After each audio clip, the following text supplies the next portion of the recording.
You should get all the elements together. My website, cigarettesmokingkills.com, uh, TOQS.com, has a lot of different links. There's a lot of smoking cessation organizations. It's not just about reading my book. My book helps you to become a non-smoker for the rest of your life, but you also need all those elements also to ensure that you become a non-smoker for the rest of your life. So it's inward, it's also outward, it's also involving your family, your friends, professionals, and getting everything that you possibly can to quit smoking. The book is also designed for people who are already smoking and smoking while, okay, let me put this another way. The book is structured so that you can actually smoke at the same time as reading the book. There are assignments in the book where you would have to count how many puffs you take. There are assignments in where you would have to examine when you smoke. I know when I was in college, I smoked first thing of getting up. I smoked when I was walking to class. I smoked while drinking coffee. I smoked at the bar. I smoked before dinner, after dinner. I smoked before sex, after sex, before I woke up, before I went to sleep. That's a habit. All of these habits combined with the physical, with the emotional. A patch can solve maybe the physical, but you still have the habit to deal with.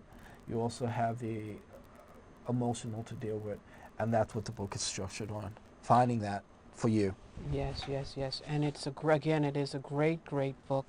Very, very important in terms of helping people who want to stop smoking or want to stop other bad habits. It's a path, as Joe explained to me. Dow, spelled D-A-O but pronounced D-O-W. Dow is a path, a way of doing this is in this instance smoking, stopping smoking, or quitting smoking. And he does, as you know, he touched on how the dynamic of the nicotine addiction. Can you talk a little bit more about the nicotine addiction and the smoking, and also the biological dependence and et cetera. But your point, though, is very important, that although we've been saying you shouldn't substitute, I believe, after reading the book, you shouldn't substitute one dependency for another. You should try to be introspective enough and take control of your body enough to be able to try to break it without substituting one thing for the cigarette. But true, as you point out in the book too, you should be aware of the psychological, what you're doing, behavior, your behavior when you smoke.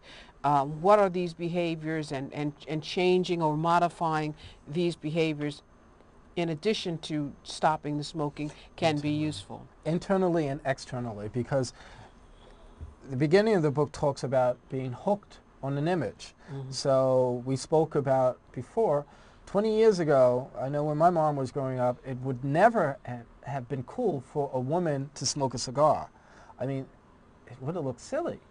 But because of advertisements and ingenious of the tobacco company, paying some superstars and singers to actually have cigars in movies, to have cigars in magazines, it's actually cool.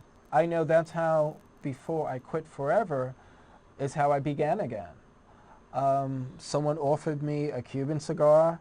I wanted to feel sophisticated drinking some wine, and I didn't believe that because cigars you don't really inhale, that it would get to my bloodstream. It did. A month later, I was smoking a pack of cigarettes a day. So it's internally, it's externally, but the addiction is, scientists have said that the addiction can be more addictive than heroin and cocaine, crack cocaine combined. Now, that's powerful. That's very powerful. How do you do it? I believe the only way to do it is not only to go inward, but to re-examine everything around you. That's something that we forget to do. We forget to care, kind of.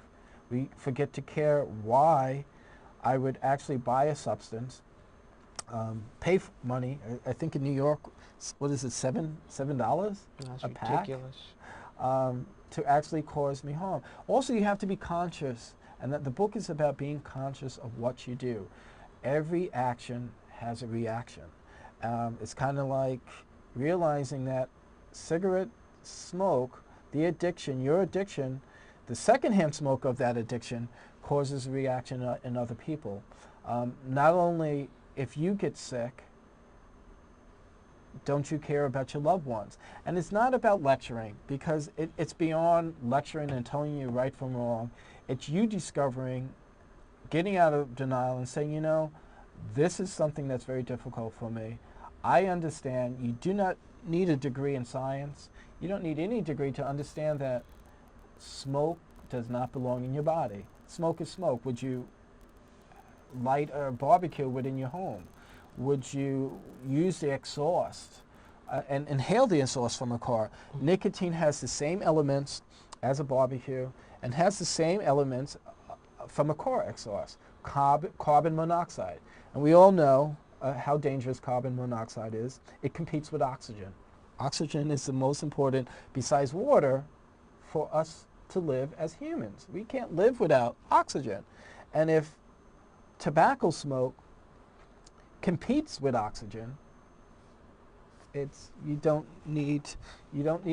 not science there. So it's realizing what's logical without judging yourself, hating the act of smoking, but still loving yourself enough to quit. And that's it.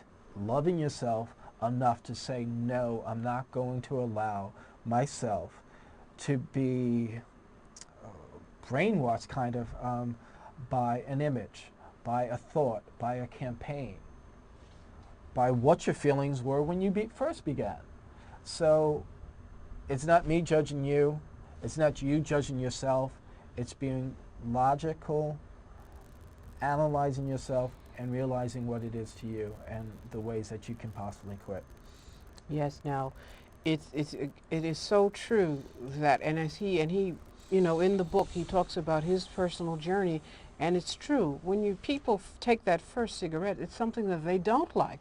It's a terrible, terrible thing. So that since it's not like something internal telling you initially to smoke, and it takes, as he says in the book, a year to become addicted to cigarettes generally, that it's something external. And the main thing, as you point out in the book, is that whole image thing.